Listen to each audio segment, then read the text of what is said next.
আসসালামু আলাইকুম। সবাই কেমন আছেন? আশা করি সবাই ভালো আছেন। এই যে দেখুন এখানে আমি গরুর মাংস দিয়ে পোলার চাল দিয়ে ভুনা খিচুড়ি রান্না করেছি। খিচুড়িটা দেখতে যতটা লোভনীয় লাগতেছে, খেতেও কিন্তু অনেকটা মজা হবে। আপনারা বাসায় একবার হলেও ট্রাই করবেন। রেসিপিটা আমি সহজভাবে শেয়ার করার চেষ্টা করেছি। আর আপনারা যদি একবার রান্না করে খান তাহলে আর রেস্টুরেন্ট থেকে কিনে এনে খিচুড়ি খাবেন না, বাসায় রান্না করে খাবেন। চলুন মূল ভিডিওতে চলে যাই। এখানে আমি গরুর মাংসটা আগে থেকে ভুনা করে রেখেছি। এখন গরুর মাংসটা একটু খুব একটা ছোট সাইজ করে নিই, বড় বড় সাইজ করে একটু ভুনা করে নিয়েছি। আর এখানে আমি 3 মগ পোলার চাল নিয়েছি। সাথে এই মগ দিয়ে 3 মগ, সাথে 1 মগ মুগের ডাল আর 1 মগ মসুরের ডাল নিয়ে চালটা আমি সুন্দর করে ধুয়ে পানি ঝরিয়ে নিয়েছি।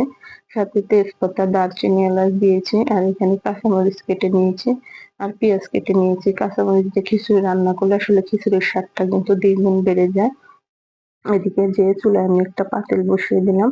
পাতিলটা গরম হলে এখানে আমি সর্ষের তেল দিয়ে দিলাম। আমি খিচুড়িটা আসলে সর্ষের তেল দিয়ে রান্না করব। আপনারা চাইলে সয়াবিন তেল দিয়েও রান্না করতে পারেন, কিন্তু আমার কাছে খিচুড়িটা সর্ষের তেল দিয়ে মনে হয় বেশি ভালো লাগে। তেলের মধ্যে তেলটা গরম হলে এখানে আমি পেঁয়াজ দিয়ে দিলাম। পেঁয়াজটা আমি নেড়ে চেড়ে হালকা বাদামি কালার করে নেব। খিচুড়িটা আপনারা অবশ্যই বাসায় হলে একবার হলেও ট্রাই করবেন।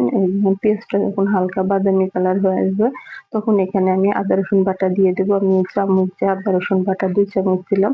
যেকোনো কিছুতে আসলে মসলা কিন্তু পরিমাণ মতো হলে খিচুড়ির যেকোনো খাবারের স্বাদটা দ্বিগুণ বেড়ে যায়। এখানে আমি জিরা বাটা দিলাম। আপনারা গুঁড়া জিরাও দিতে পারেন, কিন্তু আসলে কোনো খাবারে বাটা জিরা দিয়ে দেখবেন সেটার কিন্তু স্বাদটা দ্বিগুণ বেড়ে যায়। এখানে আমি লবণ দিয়ে দিলাম। লবণটাও আমি 2 চামচ দিলাম। এই লবণই আমার পারফেক্ট হবে, তারপরে আমি চেক করে দেখব। এখানে আমি হলুদের গুঁড়া দিয়ে দিলাম, সাথে আমি ধনিয়ার গুঁড়া দেব। হলুদের গুঁড়াটা খুব একটা বেশি দেব না, পুরা পরিমাণ মতো দেওয়ার চেষ্টা করলাম, তাহলে খিচুড়ির কালারটা কিন্তু সুন্দর থাকবে। অতিরিক্ত বেশি হলুদের গুঁড়া হলে গন্ধ লাগবে। মসলাটা আমি ভালোভাবে কষিয়ে নেব। মসলাটা যত ভালো কষাবেন যেকোনো খাবারের স্বাদটা কিন্তু বেড়ে যাবে।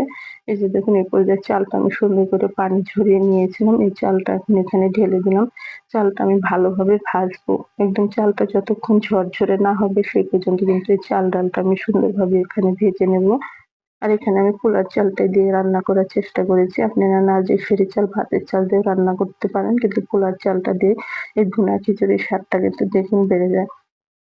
চালটা যখন সুন্দর মতন আমার ঝরঝরে ভাবে ভাজা হয়ে গেছে, তখন এখানে আমি গরুর মাংসটা ঢেলে দিলাম। গরুর মাংসটা দিয়ে ওইখানে চালটা আমি আরেকটু ভালোভাবে ভেজে নেব। গরুর মাংস আর চালটা এভাবে নেড়ে ছেড়ে একটু আমি ভালোভাবে ভেজে নিয়ে এদিকে আমি পানি গরম করে রেখেছি। গরম পানি দেওয়ার চেষ্টা করব। আমি আসলে খিচুড়িতে এই মগ দিয়ে আমি 2 মগ গরম পানি দিলাম। আমার এই 2 মগ গরম পানি এখানে পারফেক্ট হবে। আর খিচুড়িতে অবশ্যই গরম পানি দেওয়ার চেষ্টা করবেন। দিয়ে এখানে আমি কাঁচামরিচ গুলা কেটে রেখেছি। কাঁচামরিচ ফাড়াগুলো দিয়ে এটা আমি ঢেকে দেব।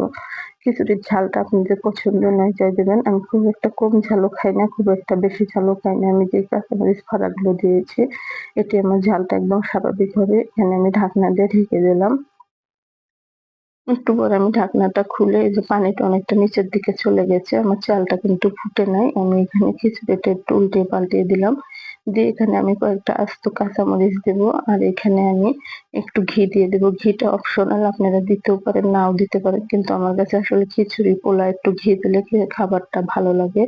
এজন্য ঘিটা আমি 2 চামচ দিলাম। দিয়ে আসলে চালটা আমি এটা 15-20 মিনিটের জন্য দমে রাখতে হবে। কেননা আমার চালটা ফুটেনি। আর এই পর্যায়ে এখানে আস্ত কাঁচামরিচগুলো দিয়ে দিলাম সুন্দর একটা ফ্লেভারের জন্য। এই পর্যায়ে কাঁচামরিচগুলো দিলে সুন্দর একটা ফ্লেভার আসে। ঢাকনা দিয়ে ঢেকে দিলাম। এই যে দেখুন ঢাকনা দিয়ে একটু পর খুলে নিয়েছি। আমার চালটা কিন্তু সুন্দর মতন ফুটে গেছে। এই যে দেখুন খিচুড়িটা একদম সুন্দর ঝরঝরে হয়েছে। ভুনা খিচুড়ি একটু ঝরঝরে না হলে খেতে কিন্তু ভালো লাগে না। আপনারা অবশ্যই এভাবে একবার হলেও ট্রাই করবেন। আর আপনাদের কাছে আমার রেসিপিটি ভালো লাগে অবশ্যই আপনারা আমাকে একটা লাইক দিয়ে আমার চ্যানেলটি সাবস্ক্রাইব করে দিবেন। আমি এরকম রেসিপি সহজভাবে শেয়ার করার চেষ্টা করি। আর আমার রেসিপিটি সম্পূর্ণ নতুনদের জন্য, নতুনরা অবশ্যই আমি সহজভাবে শেয়ার করার চেষ্টা করছি। একবার হলেই দেখলে পারবে। খিচুড়িটা আমি চুলাই থেকে নামিয়ে নিয়েছি। খিচুড়িটা আমি এখন আপনাদেরকে বেড়ে দেখাচ্ছি। এখন আমি খিচুড়িটা দেখতেও যতটা লোভনীয়, অবশ্যই খেতেও কিন্তু অনেকটা মজা হয়েছে। আপনারা অবশ্যই একবার হলেও ট্রাই করবেন। আর খিচুড়ির সাথে যেরকম শসা, লেবু দিয়ে আমি এখানে সাথে কিন্তু পরিবেশন করব। এজন্য অনেকে কিন্তু খিচুড়ির সাথে টমেটো, শসা, লেবু অনেক পছন্দ করে না। যে পোলাও, বিরিয়ানি, খিচুড়ি বলেন,